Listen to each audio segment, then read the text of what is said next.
Bismillahirrahmanirrahim. Assalamualaikum warahmatullahi wabarakatuh.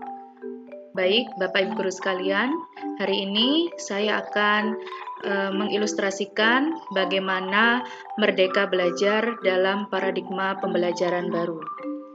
Saya Inggit Latini Lasari, adalah guru matematika dari SMP Negeri 1 Atap Burnong.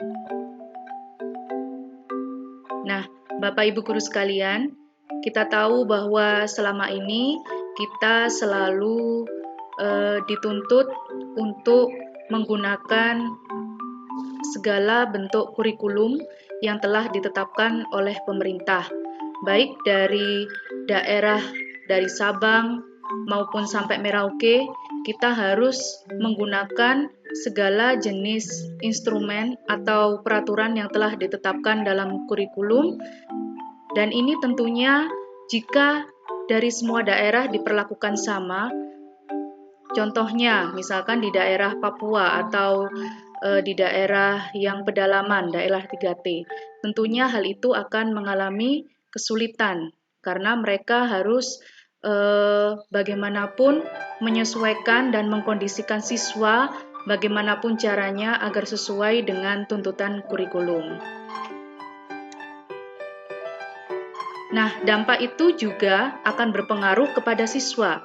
Bagaimana kita harus menjejali siswa dengan segala bentuk materi dan juga segala bentuk instrumen yang harus semuanya dipahami oleh siswa. Sehingga seakan-akan dalam belajar siswa mengalami seperti bentuk yang ada di gambar, yaitu siswa merasa terpenjara. Siswa tidak bebas dalam mengkreasikan apa yang dia inginkan.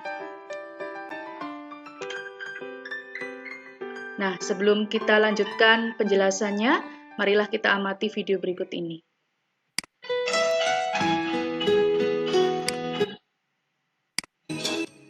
Selamat pagi anak-anak, bertemu kembali dengan Pak Guru. Pada saat ini saya akan memberikan materi tentang kelangkaan. Yang kemarin anak-anak sudah belajar tentang apa?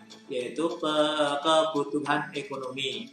Oleh karena itu, selama 2 jam nanti anak-anak akan belajar bersama Pak Guru. Pak Guru akan menjelaskan, anak-anak harus serius, perhatikan Pak Guru, catat apa yang dijelaskan Pak Guru sampai selesai selama 2 jam. Anak-anak harus serius perhatikan Pak Guru terus.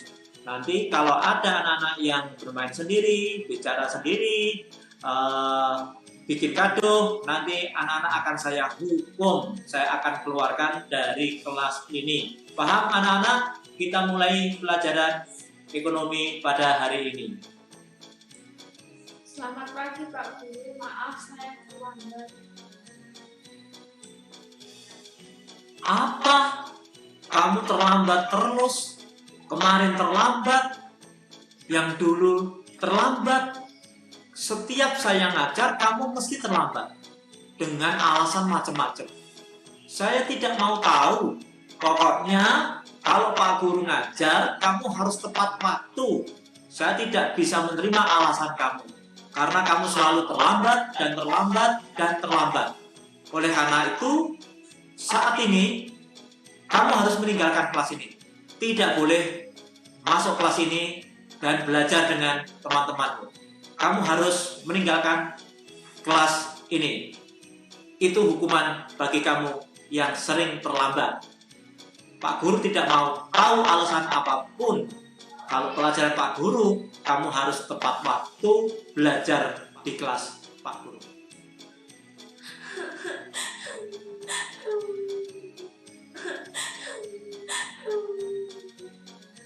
Ada apa, Grecia?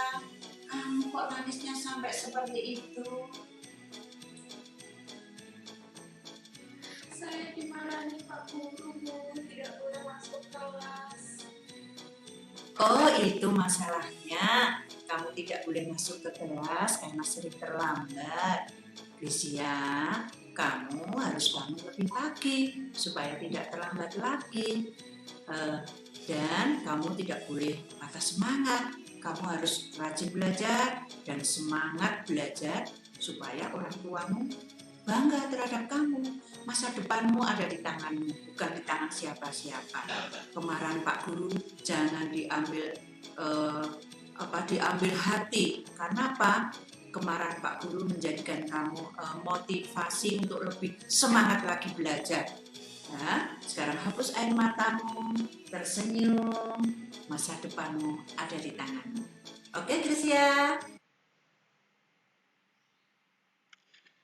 Baik, dari video yang sudah saya tampilkan, di sini juga menunjukkan bahwa guru dan siswa kita harus menerapkan merdeka belajar.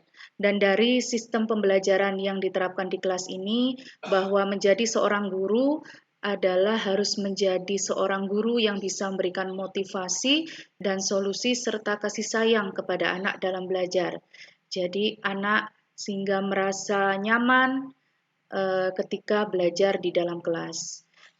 Jadi sebagai seorang guru kita harus memahami kondisi anak.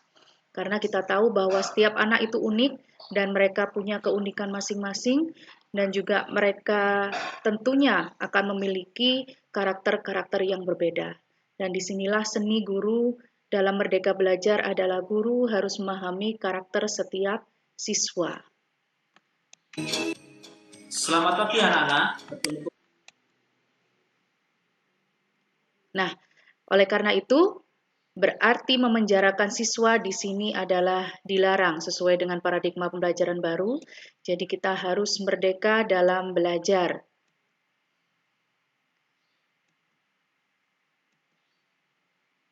Nah, menurut Bapak Ki Hajar Dewantoro, bahwa dalam filosofi pendidikannya pada intinya adalah kita harus berubah. Wajib adanya perubahan menuju kebaikan, di mana setiap guru juga harus bisa memerdekakan dalam mengajar, kemudian siswa juga harus memiliki merdeka dalam dirinya sendiri dan tentunya juga harus disertai dengan batasan yaitu nilai-nilai budaya yang kita miliki dan tentunya harus sesuai dengan nilai-nilai Pancasila.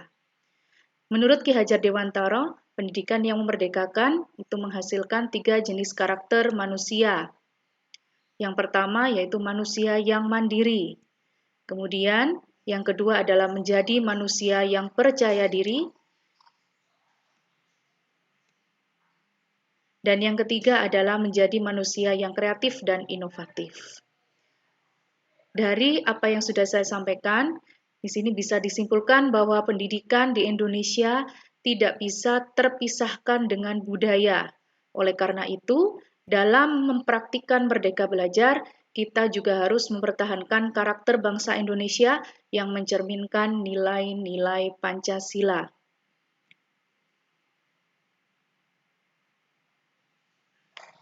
Nah, baiklah, sekian penjelasan saya tentang Merdeka Belajar dalam paradigma pembelajaran baru yang dihubungkan dengan filosofi pendidikan dari Bapak Pendidikan kita, yaitu Bapak Ki Hajar Dewantoro.